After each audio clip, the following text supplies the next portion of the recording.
went to this yard sale in the morning because it said like it had some interesting things, and I thought maybe they might have video games or whatever. And the whole street ended up having a yard sale because this one guy set up. I go to the next house and I ask, you know, do you have any video games? The lady says, come back later, her son might have some. The kid was there and he had some PS2 games. One, I was only interested in two of them, one being Dragon Ball Z Tenkaichi 3, and then the other one being Odin Sphere. These two games were 7. He wanted 10, and then, or no, I said 5. Then he said, "How about 10?" I said, "Let's meet in the middle at 7." And he's just like, "Okay." Now this is gonna knock your socks off. So at the thrift store yesterday, you know, every once in a while you find something there. There's just like, who prices these things, and you know, how do they get them out? Either way, it was brand new.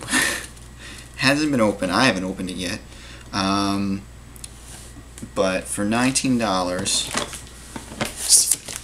I got a 24-inch LED monitor, LED backlit monitor. And the funny thing is, normally, like, I've seen big monitors there before, maybe 24 inches. They normally go for anywhere between 10 and 20 bucks. And yeah, I've gotten a laser printer there. My laser printer I have cost me $10. So they really have good deals on, like, you know, computer equipment. But yeah, this is brand new, hasn't been opened. LED monitor, and I have a small little 15-inch, 14-inch maybe screen I use from all my retro stuff, and I gotta see, maybe this might look really nice hooked up to it. I got that the video scaler last year, showed you that ViewSonic one a couple videos back, and I'm gonna hook everything up to that and then go through the VGA on here, but slide this over there. So yeah,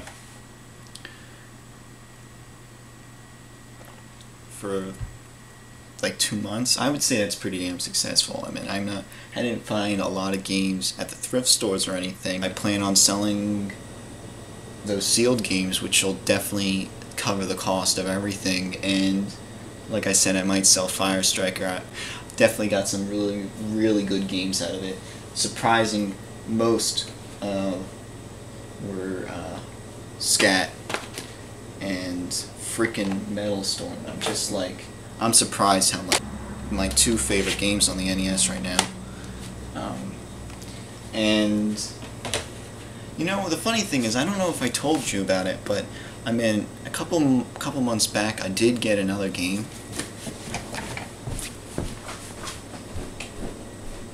Oh shit! I did get this too.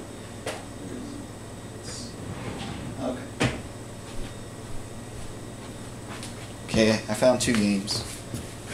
Like I said, I'm always the guy that wants to find stuff in the thrift stores, and you know. But if I'll look online, and if I find that I can get it really cheap or a really good deal, I'll buy it. So, first of all, I found a really awesome shape Kirby's Dream Land 3, and this was just from like a mom and pop store. You know, they sold mostly books. This was the only video game they had, and it was $47. Everything's in there, all the inserts and junk. Games over there right now, but I mean, you know, you don't find stuff like this really too often. I think the game in this condition, like the game's over there, I'm not gonna get it. It's a really nice, sharp condition, but the box is just like, I mean, I didn't have a Super Nintendo. I was holding this box in '97 with the price tag of $50 at Best Buy, and I was just like, I wish I had a Super Nintendo. But at that time, you know, the PlayStation was out. I had a PlayStation. I think I might have had an N64 by then. I got that later on. I wasn't even getting an N64, but I was hooked on Super Mario 64 every time I visited my cousin. And so yeah, that was one game I missed out on. And I had you know, Kirby's Dream Land 2 is probably one of my favorite top 5 games to that point, you know, because on the Game Boy that was pretty much my main gaming system. And speaking about the Game Boy, you know, one of my games that I really loved on that system, which I still have, was Felix the Cat. I was a fan of Felix the Cat, and still am. And you know, when I heard this game was coming out, and that it was released, I remember calling like store after store, and eventually I think I mail ordered the game from, who knows, somewhere. I can't remember. This was like back in '95. So, but this is Felix the Cat on the Game Boy.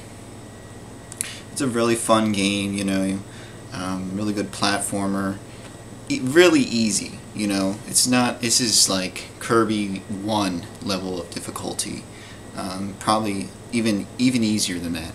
But you know, it's relaxing. It has nice music and very nice graphics for the Game Boy, and you know, I knew that the game was released on the NES, but I never, I didn't have an NES. I was always looking out for it, and you know, the price online was I think like $6 or $8, and I was just like, you know, I'll find it eventually.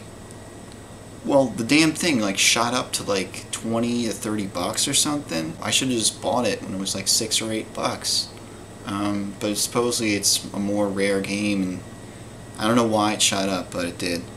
But I kept my eye out for it online, and one copy went up on eBay with its box.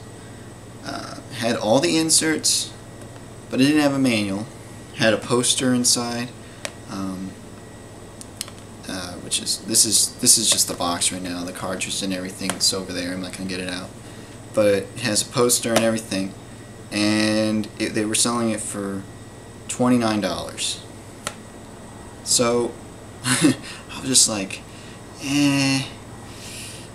well, I'll buy it, because I figured if a cartridge copy is like 20 to 30 bucks, which I really wasn't going to spend, a box copy in really nice condition, and it had everything but the manual, I'd say $29 was a good deal.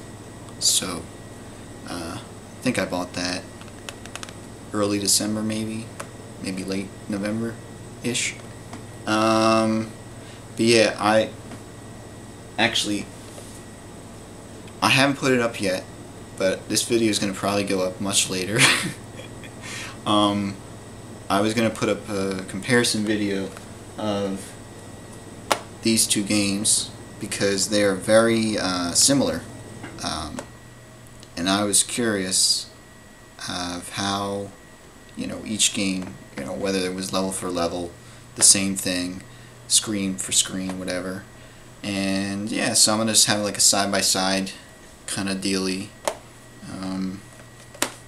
where, you know, you'll be maybe on the right side or something, or the left side. This is your right. On the right side you'll see like the NES, on the left side you'll see the Game Boy, and I'll try to keep them in sync, you know, level by level. But yeah, that would be a cool video, right? Comparison. But yeah, these games are now like, this one's insane. I looked at the price of this one, and if it has its box and everything, it's now worth like $200, I think.